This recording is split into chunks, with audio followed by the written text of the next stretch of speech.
এক সন্তানের টাকা দিয়ে বাড়ি করে সব সন্তানকে ভাগ করে দেওয়া জায়েজ হবে কিনা?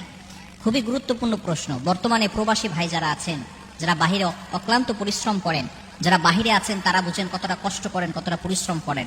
আমরা তো মনে করি বাইরে থেকে টাকা আসতেছে, আমরা বাংলাদেশে বসে অনেক ভাই আছে, অনেক বোন আছে, ভাইয়ের টাকাটা বিদেশ থেকে আসতেছে আর তারা এমন ভাবে উড়াচ্ছে, মনে করতেছে একটা গাছ লাগিয়েছে, টাকার গাছ, টাকার একটা গাছ লাগিয়েছে, টাকার একটা মেশিন তারা পেয়েছে।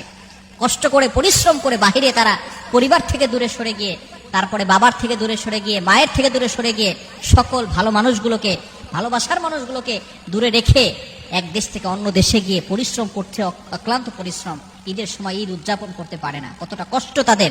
এই প্রবাসী ভাইয়েরা টাকা দেয়, এই টাকা পয়সা দিয়ে বাবা সম্পত্তি করে এরপরে যদি তার সন্তানকে, সকল সন্তানকে সব ভাগ করে দেয়, এটা কিন্তু ইসলাম সাপোর্ট করবে না। ইসলাম এটাকে জায়েজ করে না। একজনের টাকা দিয়ে, হ্যাঁ বাবা মাকে সে দিবে, ঠিক আছে, কিন্তু তার টাকা দিয়ে সবাইকে ভাগ করে দেওয়া, এটা ইসলাম সাপোর্ট করে না।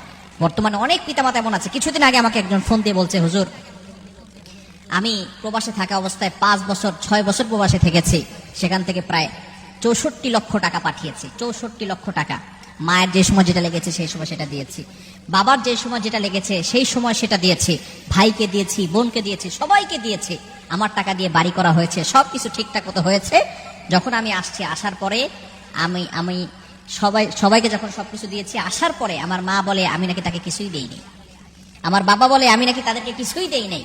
আমার টাকা পয়সা একটা টাকার কোনো হিসাব দিতে পারছে না, এবং এখন আমি বাইরে থেকে চলে আসছি, এখন আমার চলার মতো আমার কাছে কোনো টাকা পয়সা নাই। এজন্য প্রবাসী ভাইরা যারা আছেন, অনেক কষ্ট করেন, অনেক পরিশ্রম করেন, আপনার নিজের জন্য কিছু করবেন, অবশ্যই আপনার নিজের জন্য কিছু করবেন। অবশ্যই বাবা মাকে দিবেন, মাকে দিবেন, বাবাকে দিবেন, আপনার ভাইকে দিবেন, আপনার বোনকে দিবেন। আপনার টাকা আপনি ইনকাম করছেন, আপনার পরিশ্রমের টাকা আপনি সবাইকে দিবেন, কোনো সমস্যা নাই। তবে আপনি নিজের জন্য কিছু করবেন, কারণ টাকা পয়সা না থাকলে কিন্তু আপনি কঠিন বিপদে পড়ে যাবেন। টাকা পয়সা না থাকলে আপনাকে কেউ পাত্তা দিবে না। বর্তমানে একটা কথা আছে, টাকা পয়সা না থাকলে ছেলেমেয়েরাও আব্বা বলে ডাকে না। হ্যাঁ, আমাদের আশেপাশে কিছু বাচ্চারা বলে আর কি, যে টাকা পয়সা না থাকলে কি করে না, ছেলেমেয়েরাও বাবা বলে ডাকে না। তো টাকা পয়সার দরকার আছে। আপনি অসুস্থ হয়ে পড়বেন, লক্ষ টাকার দরকার, 1 লক্ষ 2 লক্ষ টাকা লাগবে আপনার চিকিৎসার জন্য, তখন আপনার কাছে কেউ আসবে না টাকা দিতে।